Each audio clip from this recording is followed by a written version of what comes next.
great to be with you on the middle of the month in July, the 15th of July, 2024, a Monday after a weekend that I don't know how you spent it, but I was rather consumed with the Trump assassination attempt. It's a topic that is still evolving. There's so many questions that I have. I'm sure the questions that I have are questions that you, the viewer and listener, have as well. How we got to that point, how something like this was even permitted to happen, how a 20-year-old can climb on a roof with hundreds of Secret Service personnel around or near or in eyesight of the president and get off multiple shots. We'll talk about that today.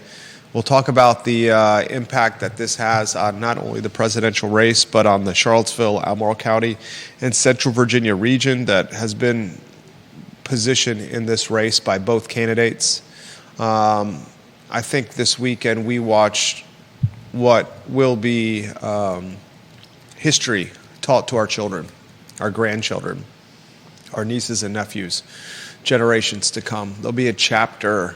There'll be days allocated by teachers to educate students on what happened on over the weekend in Pennsylvania. And we'll talk about it on today's program and offer some perspective on the show. We'll also highlight on today's show Livable Charlottesville's hopes to save the Carlton Avenue mobile home park. I find it curious that housing proponents are opposing housing projects. We saw that with the third phase of Dairy Market. We saw that with the Bo Carrington-Wendellwood project on the Rivanna River on East High Street.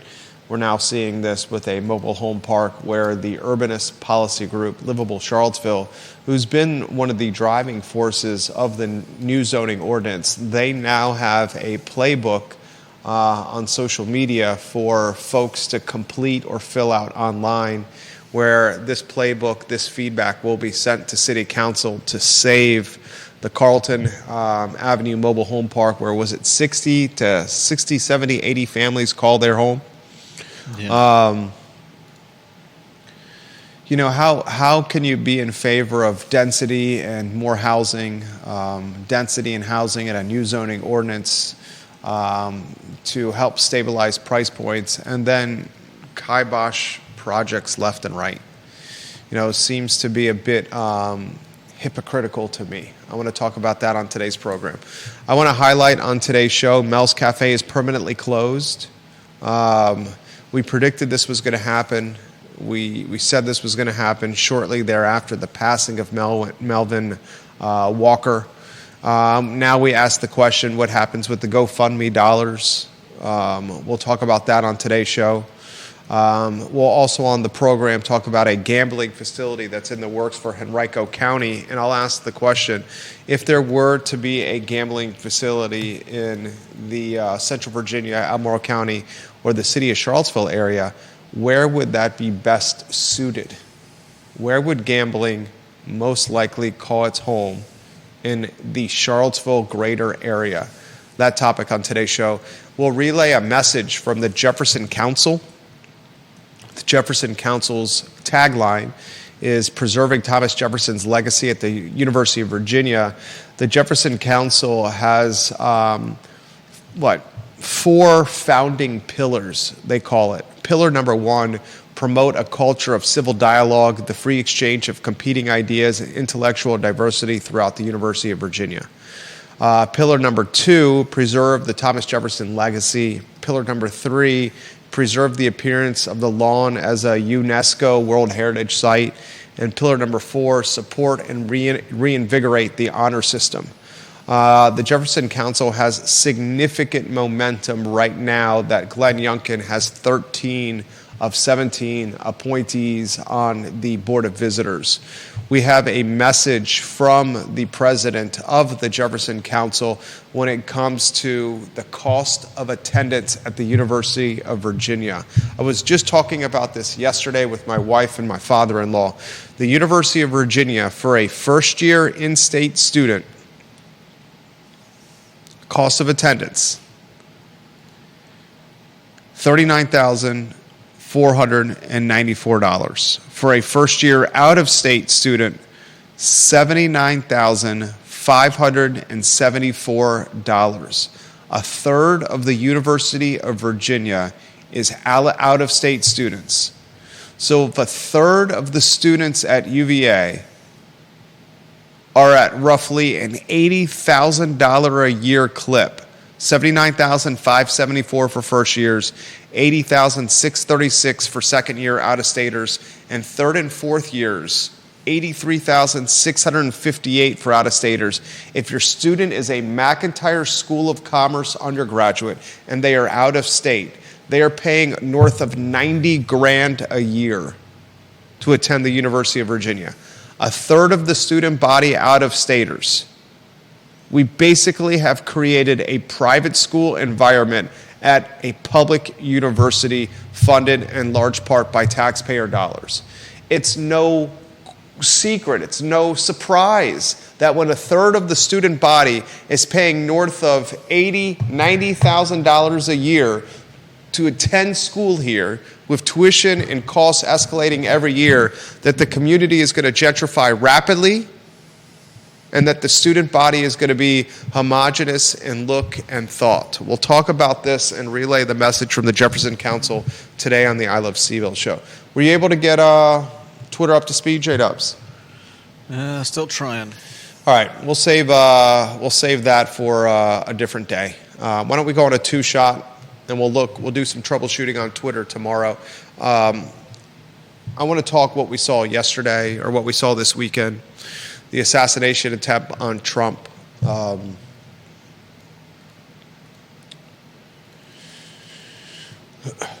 I was glued to the phone and glued to the television. I could not believe initially what I saw. I couldn't believe the assassination attempt. The last one, Ronald Reagan? I could not believe the reaction from Trump after the bullet grazed his ear, his cheek, his face. Coming up, fist in the air, screaming fight with the Secret Service surrounding him. I could not believe that there was a 20-year-old Pennsylvanian who managed to army crawl a roof within eyesight of where the president was speaking with a sniper rifle. With people watching him and pointing him out, and the whole thing is nuts. There was a BBC interview with a Trump supporter interviewed by a BBC reporter, and he said minutes before the shooting, he was pointing and screaming at the roof, screaming, "The man has a gun, the man has a gun, he's right there, he has a gun." There's video footage of people pointing him out and watching him. Minutes before the shooting happened. Then the storyline starts developing. The man who's dead, a former fire chief who jumps on top of his wife and kid to protect them from the shooting. He's the dead victim. The 20-year-old has explosive devices in his vehicle. Wow. At his house. 20-year-old, a registered Republican. Trump taken to the hospital, issues a statement. Biden issues a statement.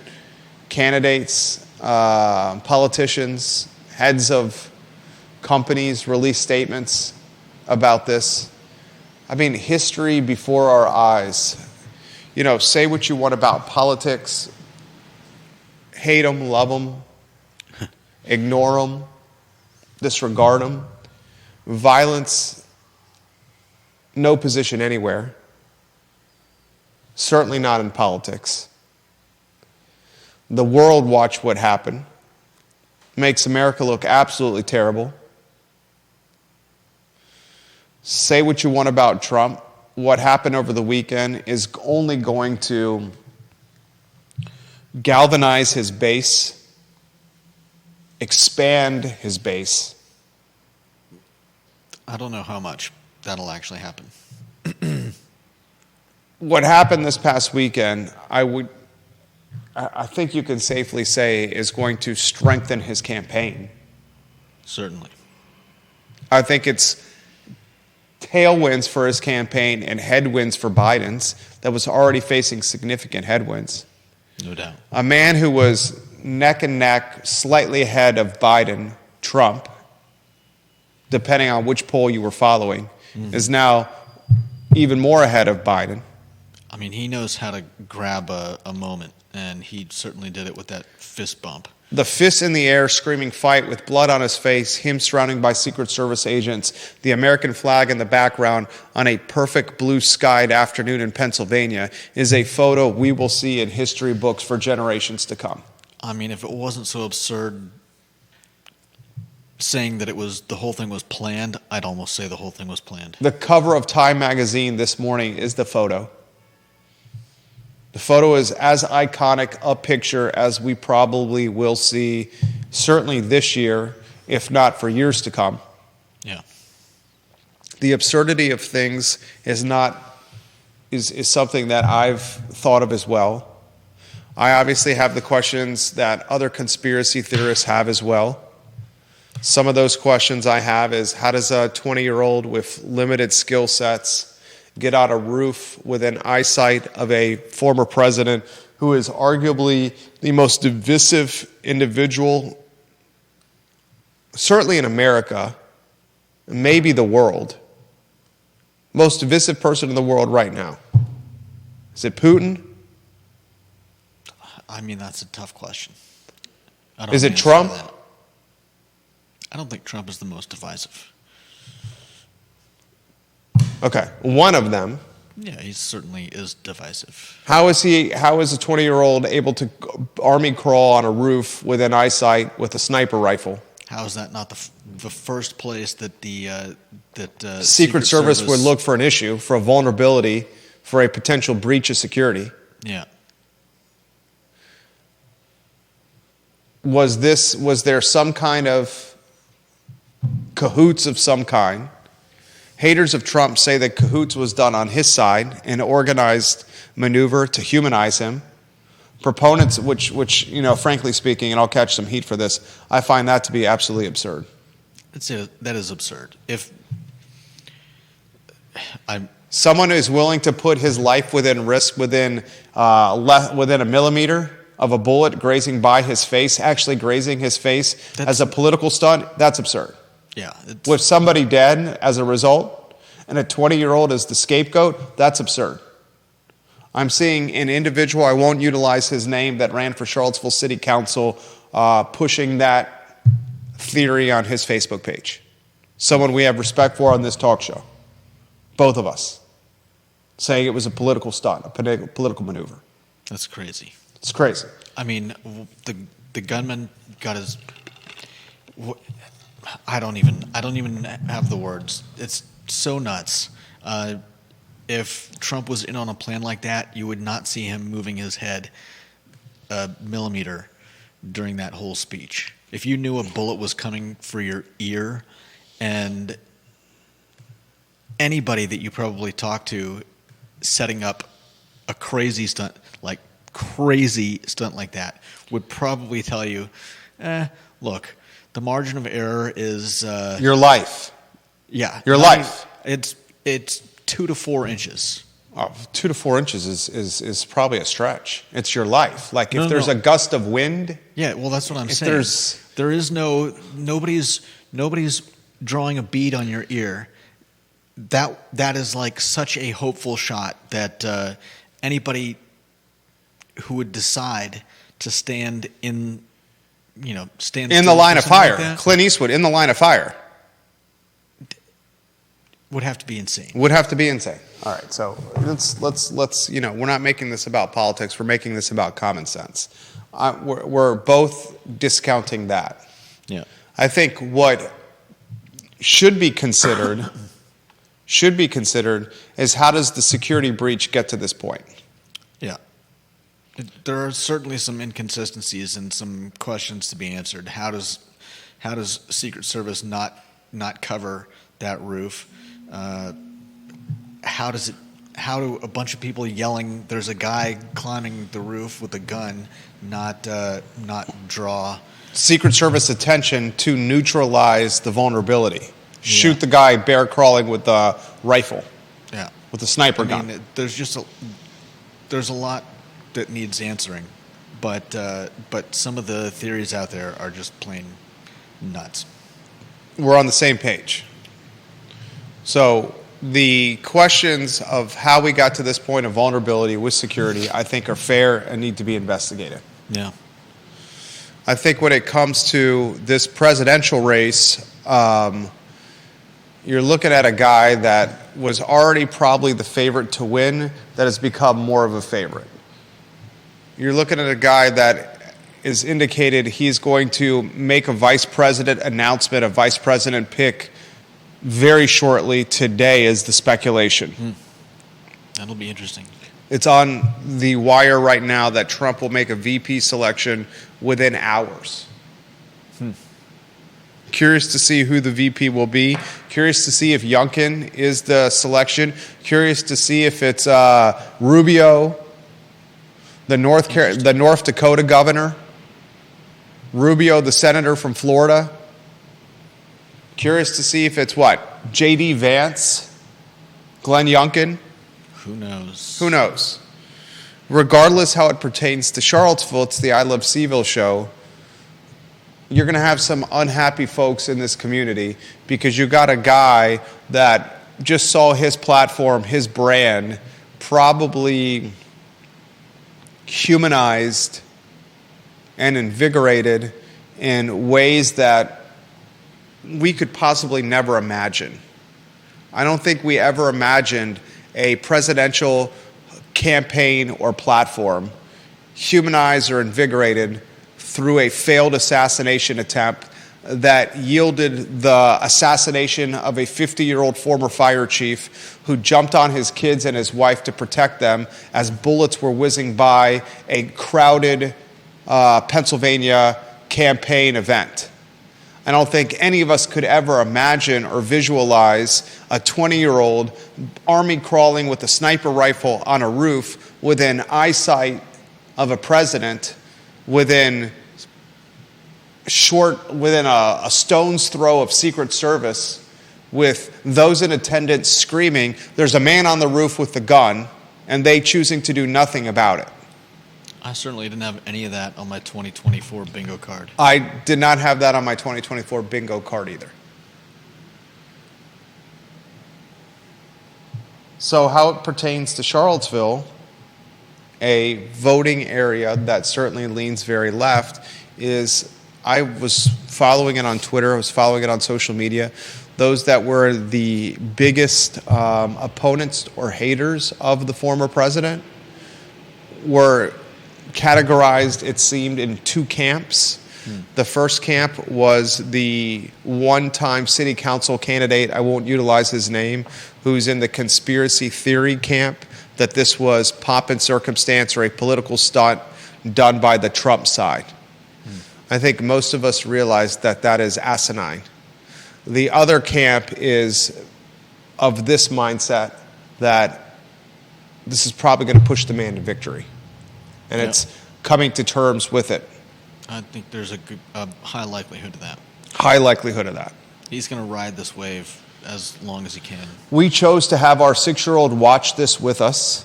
We weren't sure how to handle this, and he had a number of questions, our 6-year-old, about this.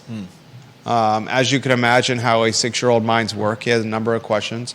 But I felt compelled, and my better half agreed, that watching history in real time could be a teaching moment for us with him, especially because this is a topic that he likely will learn from or learn of in school.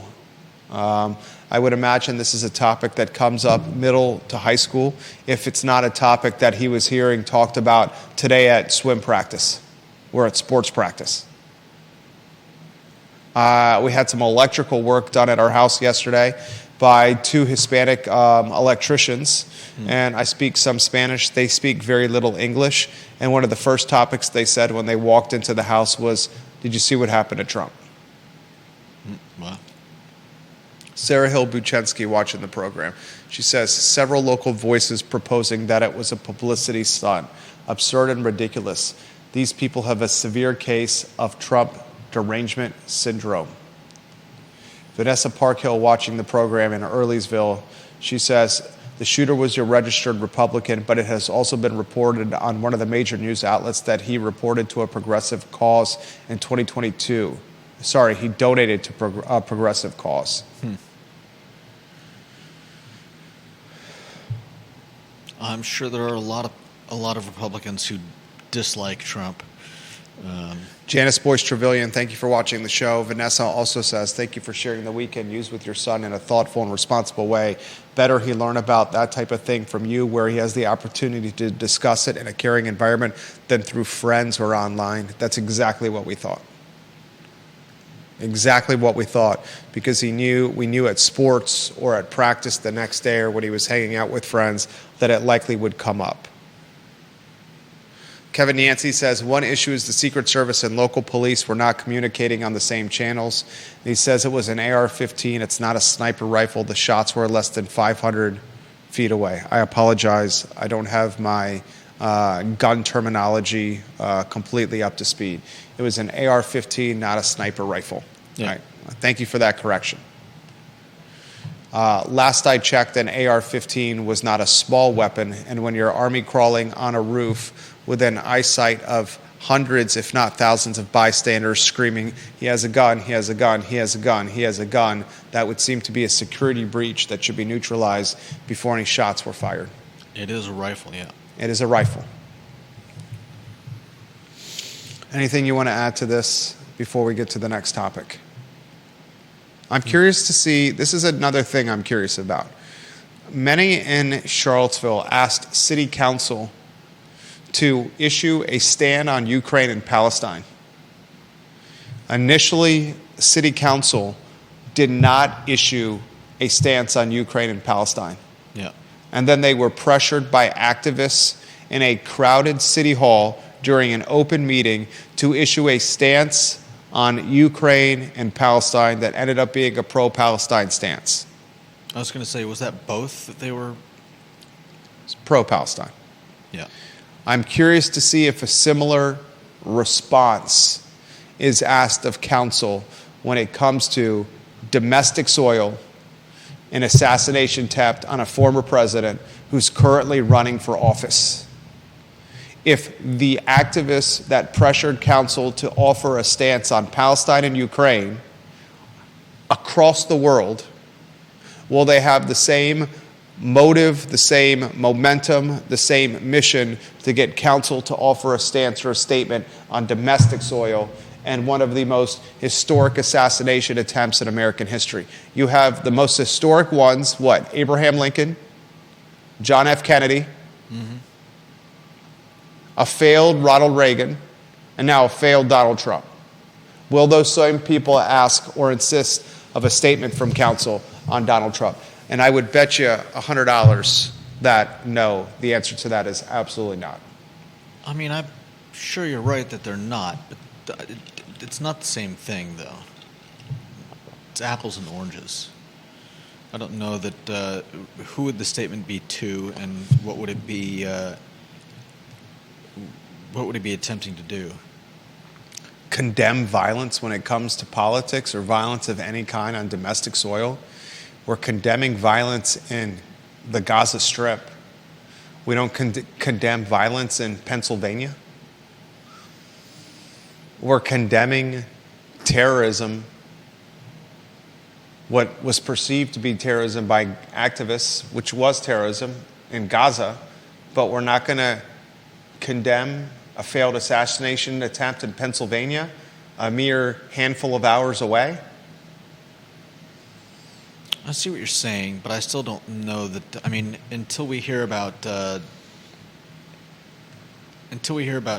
U.S. cities making statements about the same way they did with the war in Gaza, I don't know. I don't see it being a thing. The governor is making statements. Yeah, but Delegates are making statements. I get what you're saying, and they're just very different situations. So counsel has more reason to make a statement on Palestine and Ukraine than an assassination attempt in Pennsylvania hours from us. Because I'm not sure who the statement about the assassination would be to. The statements about the war in Gaza are a political attempt to pressure our country, pressure Israel to get out of this war, with the hope that enough of these people giving these statements is going to at least turn some heads, cause some news headlines, and obviously the hope is to end the war, end the violence. But in the case of the assassination attempt on the president, what would the purpose of the statement be? The shooter is dead. Are you trying to influence whoever may next decide to take a pot shot at former President Trump? What was counsel doing offering statements on Palestine and Ukraine and Gaza and war? Because those are ongoing events that they're hoping to have some influence in. This happened on Saturday. Yeah. I would say this is still an ongoing event. Who are you? Who are you trying to influence? My point is the hypocrisy of it.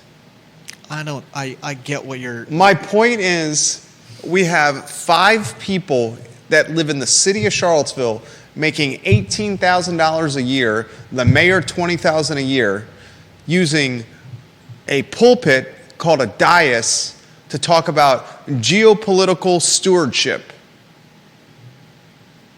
And those same 5 people may not use the same pulpit and the same dais to talk about domestic soil assassination attempt on a president.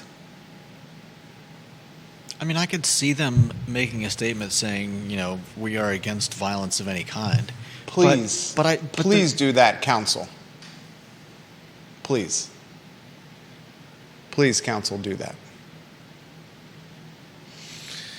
Deep Throat has a joke, his photo on screen, number 1 in the family. He says this city council would be more likely to appropriate vibrant community fund money for the shooter's family than they would vote a resolution to condemn an attack on Trump. Deep Throat, of course, a little tongue-in-cheek right there.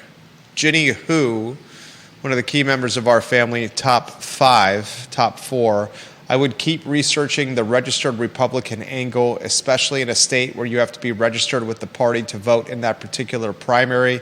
There are people who register with a different party hoping to affect the outcome of the candidate running in the general. Very good comment from Ginny Hu.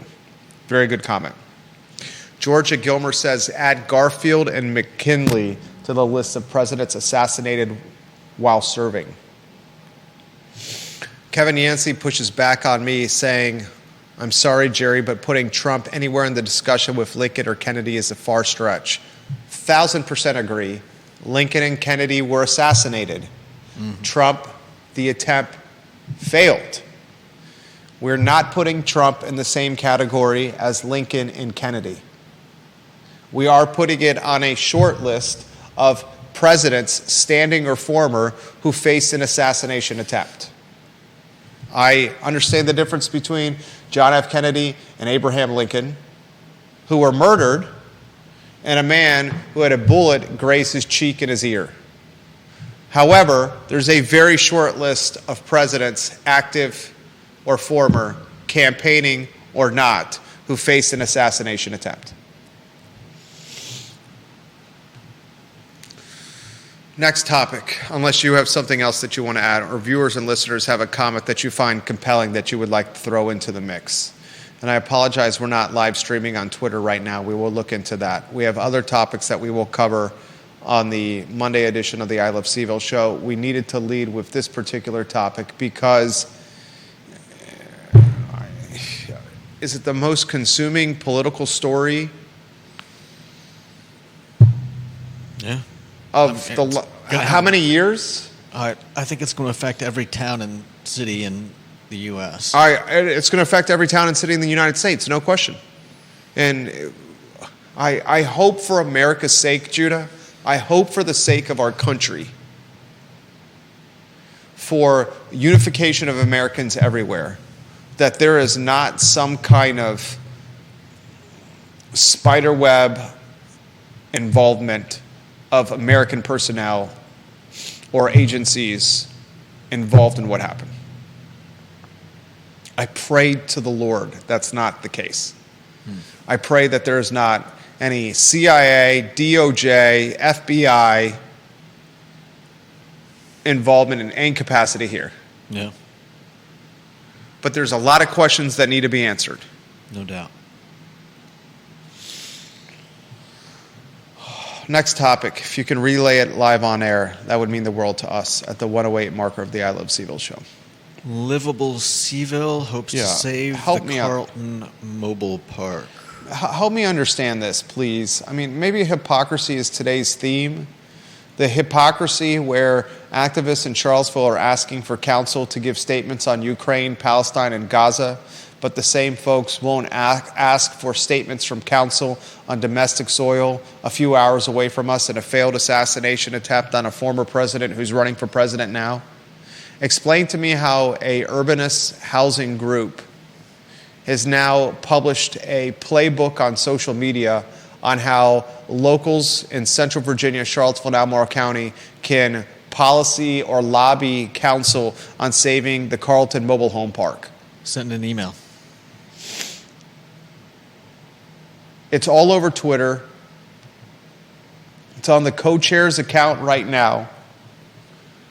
There's a link on how folks can follow. Is it a Google Drive link? Yeah.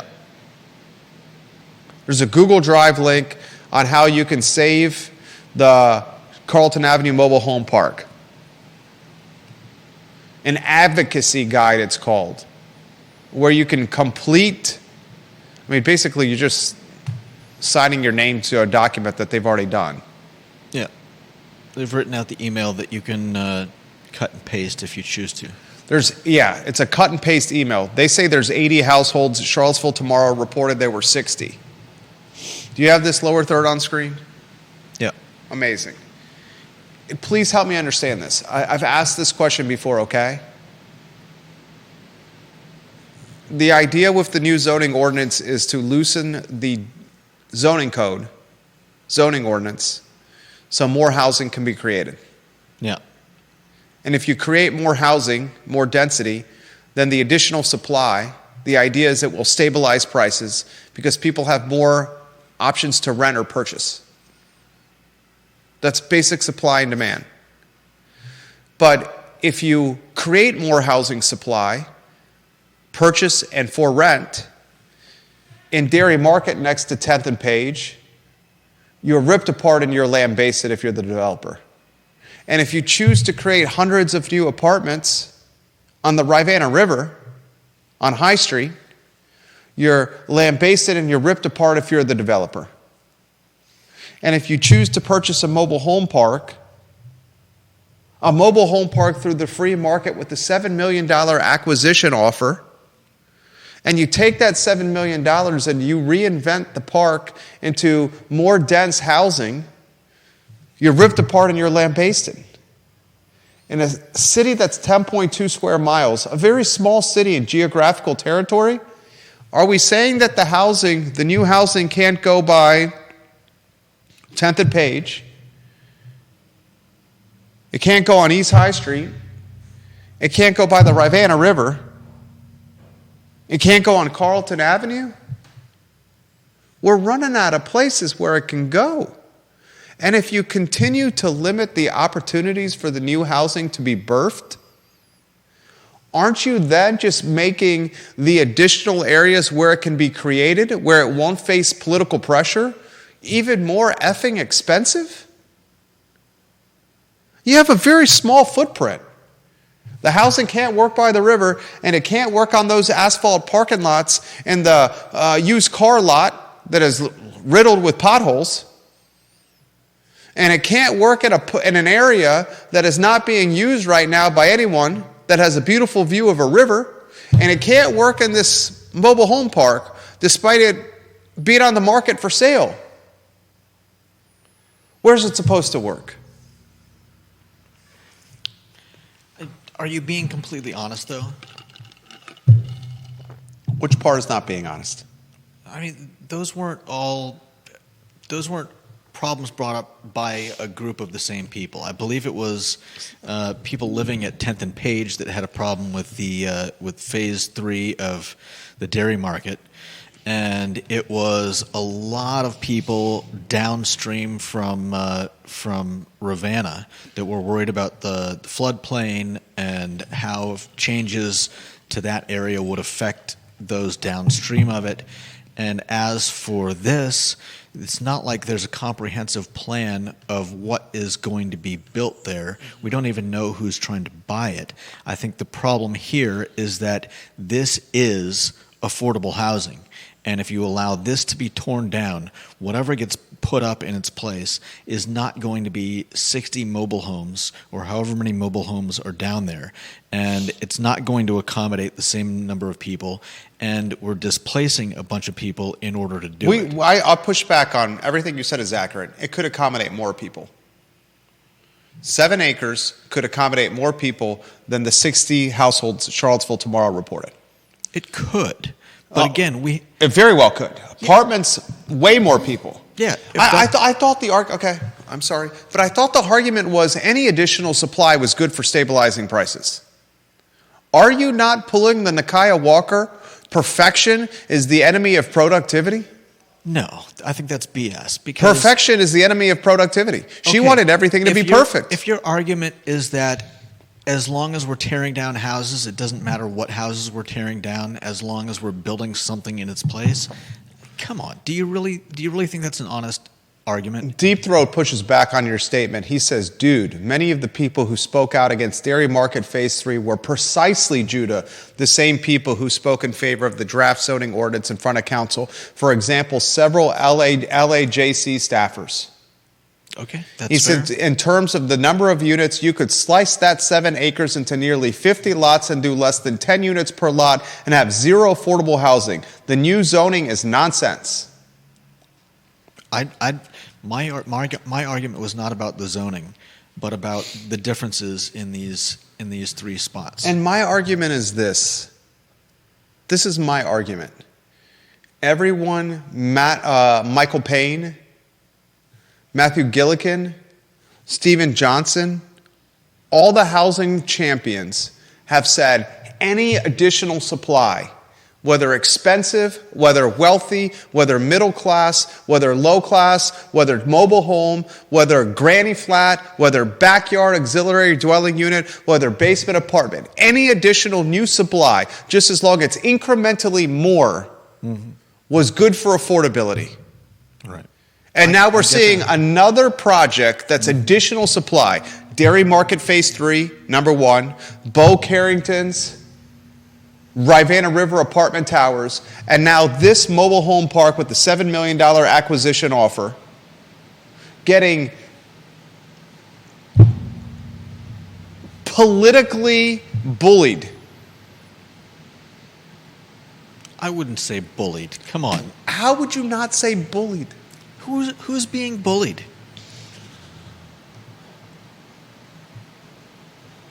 There's a document, a playbook that says, urgent, tell Charlottesville City Council to preserve the deeply affordable housing in Carlton Mobile Home Park. Ahead of their meeting today, councilors need to hear from constituents that this issue is important and that we do not want our neighbors displaced from their longtime homes. We need all hands on deck. Our campaign asks, City Council work with Habitat for Humanity and other affordable housing partners to allocate the additional funding needed to preserve deeply affordable housing at the Carlton Mobile Home Park and stop the sale to a private developer. Charlottesville City already used taxpayer dollars to buy dirt from Wendell Wood to make it a park by the Rivanna River. Charlottesville City already caved to political pressure and persuaded Chris Henry to table Phase 3 dairy market and the incremental tax revenue that would come from building apartments at Phase 3 dairy market that right now is a effing pothole-ridden asphalt parking lot that is not yielding nearly the tax revenue that apartments would. And now Livable CVille is demanding that City Council use taxpayer dollars to partner with Habitat for Humanity to develop this or to preserve it for mobile home families. We took tax revenue off the table and kept housing pothole-ridden asphalt parking lot. We took housing off the table and we turned dirt into a park by the river. And we're taking taxpayer revenue and we're going to make a mobile home park some kind of joint venture with Habitat for Humanity. Guess what? Let's go ahead and raise the meals taxes. Let's do it again. Because we got to have to come up with another pot of money. Let's go ahead and raise the lodging taxes. Let's go ahead and raise the personal property taxes. Let's go ahead and raise the taxes on our houses. Because we have to come up with another pot of money. We needed a pot of money to buy a park. We needed a pot of money to preserve an asphalt parking lot on Preston Avenue. And now we need a pot of money to preserve a mobile home park. Let's raise the meals tax. Let's raise the taxes on our houses. And you think I'm joking, it comes from that. That's where it comes from. It's hypocrisy. They want the housing to be in the prolifically or historically affluent neighborhoods. That's where they want the density to occur. But that's never where the density is going to occur. Right. Because the prolifically, historically affluent neighborhoods, the dirt is too expensive to develop. And look at where the development has tried to occur. An underutilized, forgotten asphalt parking lot by a used car lot. Look at where the development has tried to occur. A mobile home park. Look at where the development has tried to occur. A forgotten bank by the Rivanna River. Look at where the development has tried to occur. A beat-up rancher in the Lewis Mountain neighborhood that's still traded for $835,000. A postage stamp of a lot at 303 Alderman Road traded for $835,000. How many acres of this is the mobile home park? How many acres for the $7 million? Do you remember? Isn't it 6, 7 acres? Am I way off? I'll tell you right now.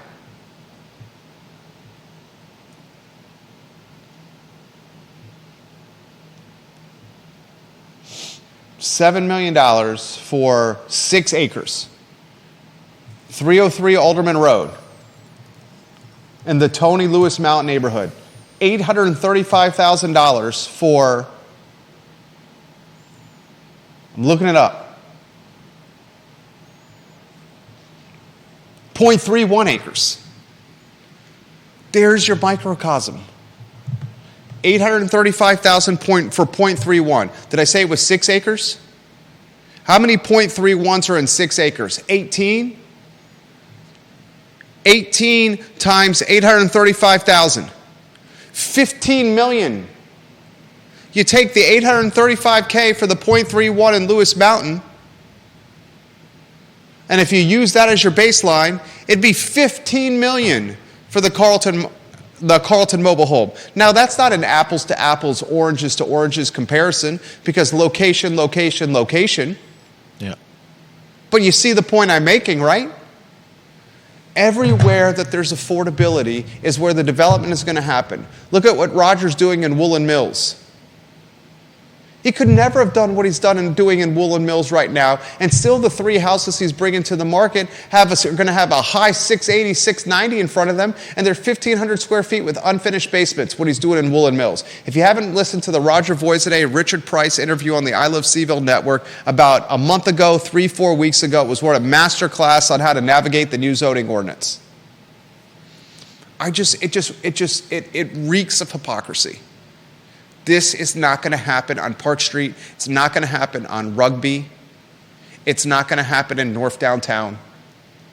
It's not going to happen off Barracks. It's not going to happen in Greenbrier.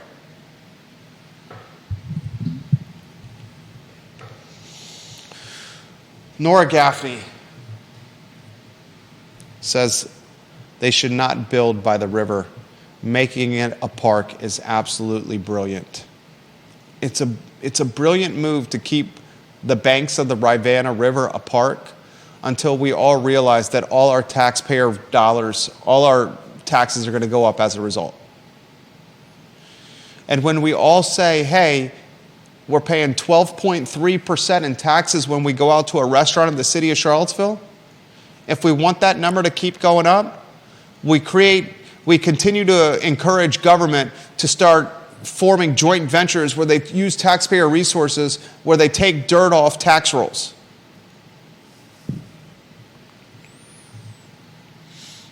Philip Dow says, raise the taxes on alcohol and cigarettes.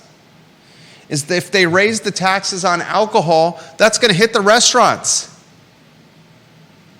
You want the taxes raised on cigarettes, J-Dubs?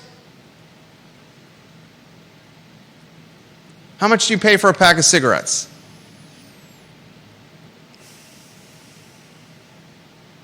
Don't drag me into this. How much is a pack of cigarettes? Don't drag me into this. How much is a pack of cigarettes?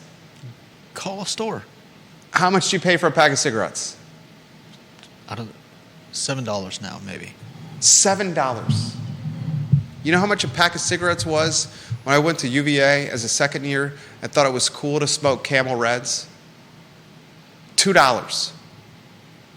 And I would bet you that $7 you're paying is not the actual price. I bet you it's way more than $7. You might be paying $7 if you go to a tobacco outlet and buy them in bulk. If you're going to the 7-Day Junior right there, there's not a chance in HE double hockey sticks you're walking out with a pack of Camel Lights for $7. Because I can go up and ask them.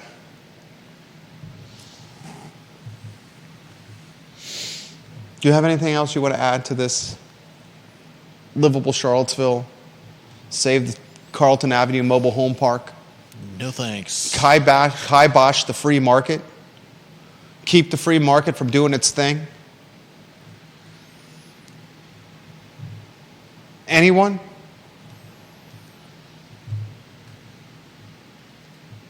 I don't mind keeping a park by the river. And I understand the concept of building in a floodplain and the risk you have there. But the risk was navigated by development, by the developer who came on this show and said we understood the inherent risk and we had to seek the approval for said inherent risk, and we had it. So building in the floodplain, the risk of building in the floodplain, government said it was fine.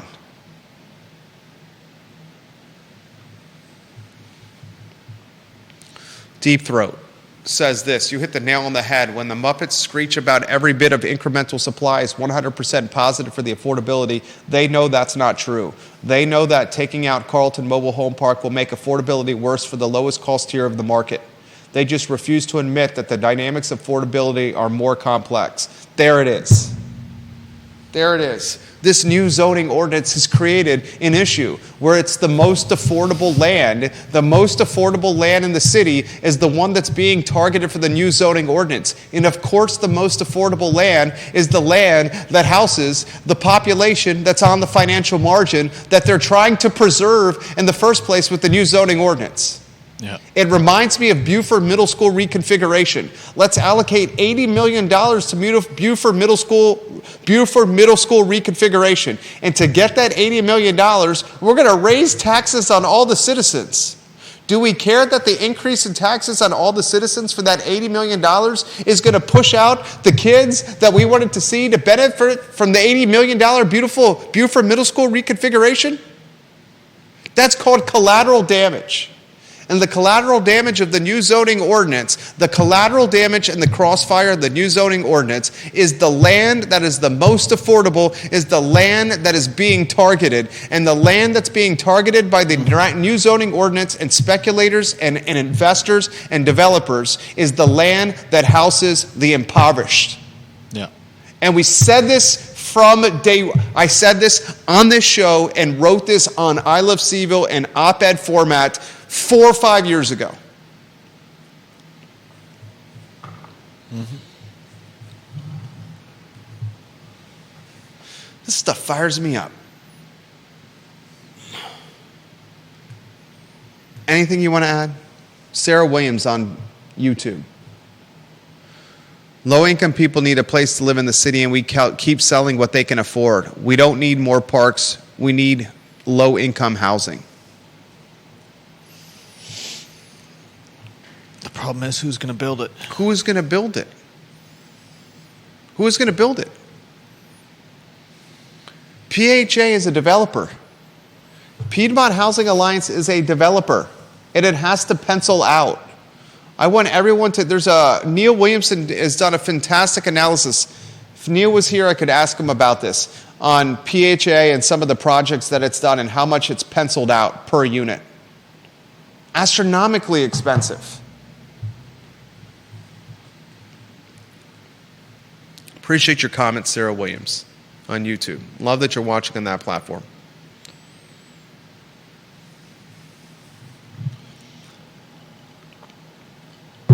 What's the next topic on the talk show, my friend? The Mel's Cafe closing?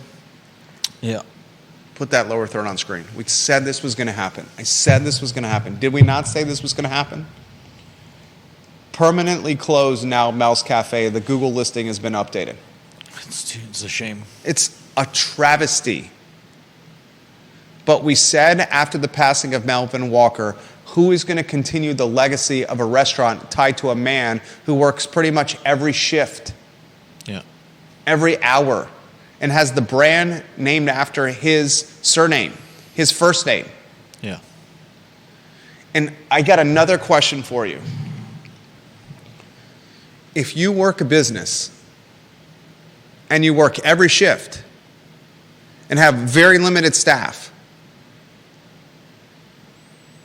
is that a company or a hobby business or a passion project? Yeah. If the business supports a labor pool tied to one man covering all shifts in the food and beverage industry, it's not a consultancy offering white-collar service. We're talking a short-order cook here. Yeah. That's a passion project, a labor of love. Mm-hmm. Unless somebody can match that Output. That love and that labor, you don't have a company. Yeah. On top of that, the building is for sale. Yeah. On top of that, if it's not Mel answering the phone or in the restaurant, it loses the connection with the consumer. On top of that, you don't even know if you can match the execution with the product. On top of that, the headwinds with food and beverage are dramatically different than when the business was launched. Labor, cost of goods. On top of that, it was a handshake agreement with Mr. Walker and the landlord on rent and renewal. And would that same level of trust exist with 2.0, the next generation of ownership and management? All right. All these reasons we outline on this Fine and Fair talk show why we thought this business would not survive. And it proved to be correct. And I have a question for you. A fair question before I get off this topic. You know what I'm going to ask? What do you think I'm going to ask? I have no idea. $10,223 was raised on the GoFundMe to save Mel's. You want to know what's going to happen with that money? What happens with the 10 grand? It's a good question. What happens to the $10,000? With the Save Reads Market GoFundMe, the revenue went to keeping Reads in operation. Mm-hmm. What happens to the 10 grand? Yeah. We learned from you last week that hopefully it'll be given back. We learned that that GoFundMe does not require all of the the goal to be reached in order to utilize the money. there it is. What happens to it? I hope it'll be given back. Will it be refunded? Remains to be seen. Remains to be seen. Next topic, Judah B. Wickhauer. I think we have 2 left, right? Multiple people asking why we're not streaming on Twitter. We will get Twitter up and running. We'll look into this after the program. We apologize for not streaming on Twitter. Gambling in Henrico. All right. There's a gambling facility in the works for Henrico. The owner of Colonial Downs and Rosie's Gaming Emporium has drawn criticism from an Henrico supervisor who said the company circumvented an update to zoning rules by submitting plans for a gambling facility in the county before the new rules could take effect. Churchill Downs, Inc., which owns the New Kent County Racetrack and the 7 Rosie's off-track horse betting parlors across the Commonwealth, filed plans last month to convert part of the Staples Mill Shopping Center into a casino-like parlor with 175 historical horse racing game machines, along with a restaurant and bar. They're building an effing casino here. The facility is set to fill a nearly 25,000 square foot space between a Virginia ABC store and a Subway restaurant on the western end of the shopping center's main building at Staples Mills Road and Glenside Drive. The currently vacant space previously housed a surplus furniture and mattress store. The property's B2 business district zoning allows historical horse racing machines and so-called parimutuel wagering. I've never seen that word in my life. Parimutuel. As a by right use with a maximum of 175 machines. They're proposing 175 exactly. More than that would require a provisional use permit from the county, a process that would also require a public hearing. Because they're sticking to $1.75, they don't need a public hearing. A rule change came a week after Churchill Downs, through its Colonial Downs Group LLC, submitted an application for a building permit for the project. Sounds like a pretty savvy and sophisticated team here. Mm-hmm.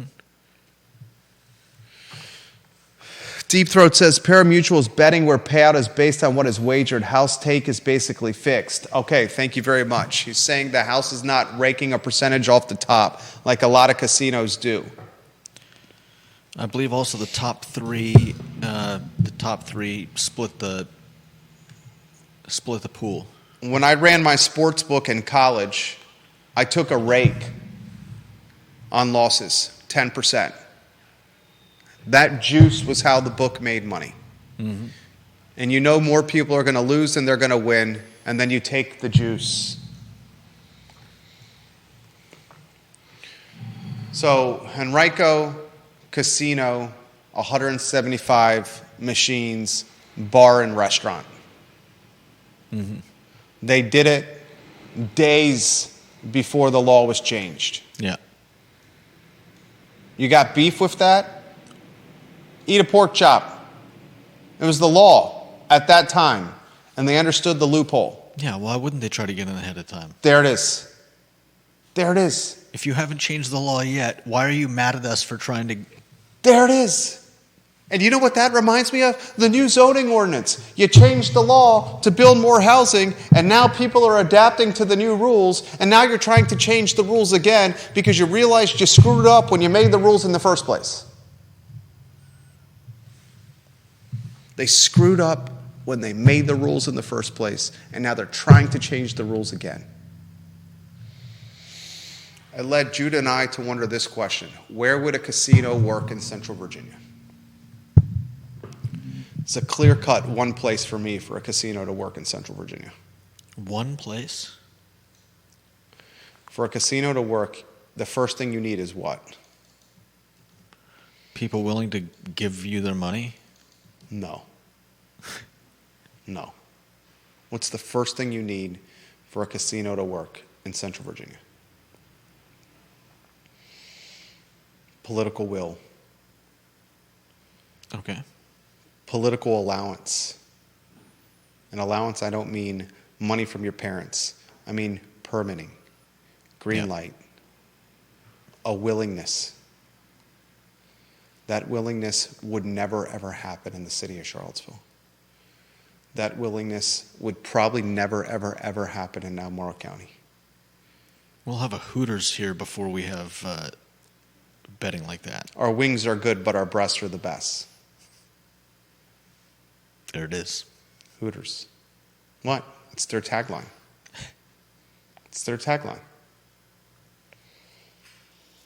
Fluvanna County, 90%, 96% of Fluvanna County's budget is tied to residential rooftops. So you see the priority of commercial in Fluvanna County, next to nothing. There is one county in Central Virginia that would green light a casino. Name that county, Judah B. Wickower. There's one county in Central Virginia, did you say? One. Name that county. Oh, I'm horrible at the counties. Orange? I don't know. Who is it? Louisa. Louisa? Louisa County. Louisa County is the most pro-business county out there. Louisa County understands the concept of business development. You see that with their attraction of Walmart, a distribution center, with Lowe's. You've seen that with how Louisa's managed Spring Creek's development. You see that with how Louisa has navigated $11 billion infused by Amazon on the near horizon with data centers.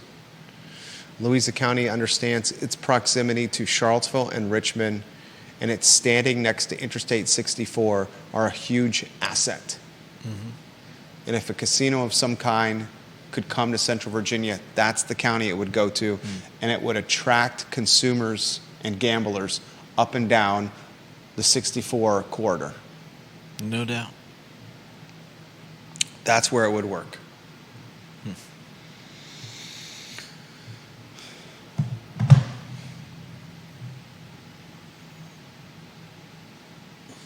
Gambling in Central Virginia, that is one rev stream that is missing. And I'm not hyping gambling, I'm not yay or nay gambling. But you don't see gambling in Central Virginia. I'm going to save the last topic to tomorrow's show. The Jefferson Council, its president, has issued a compelling statement on the affordability of the University of Virginia, or lack thereof. The University of Virginia, out-of-state first years are paying $80,000. And if you're a McIntyre School of Commerce, that's an undergraduate. That's not a master's in business. McIntyre School of Commerce is the undergraduate business school at UVA. You're paying north of $90,000 a year. A third of the University of Virginia student body, a third, 33%, is out-of-state undergraduate students. If a third of the student body is paying $93,000 or more per year, of course that is going to have significant impact on the look and feel of the student body, on whether lower and middle class students can afford and their families to attend the University of Virginia, on the privatization of the University of Virginia, the diversity of the University of Virginia, both in race and economic. And it's going to have a catastrophic impact on the city of Charlottesville and Albemarle County surrounded by the University of Virginia. If a third of the students that attend the University of Virginia can flirt with $90,000 a year. Especially when you look at the average out-of-state tuition costs for public universities in the U.S. They don't even come close to that. I mean, not even like near it.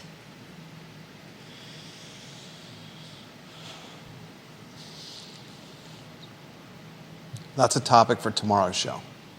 No surprise that Charlottesville and Albemarle County are changing rapidly. If you enjoyed the program, let us know in the comment section. Good show, great show. Thank you for watching. Spread the gospel. Let folks know about the I Love CVille show.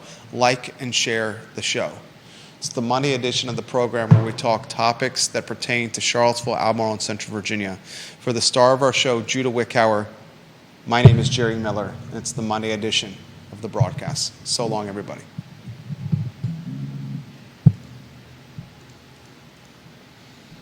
There's no way an HE double hockey sticks is $7 for a pack of cigarettes.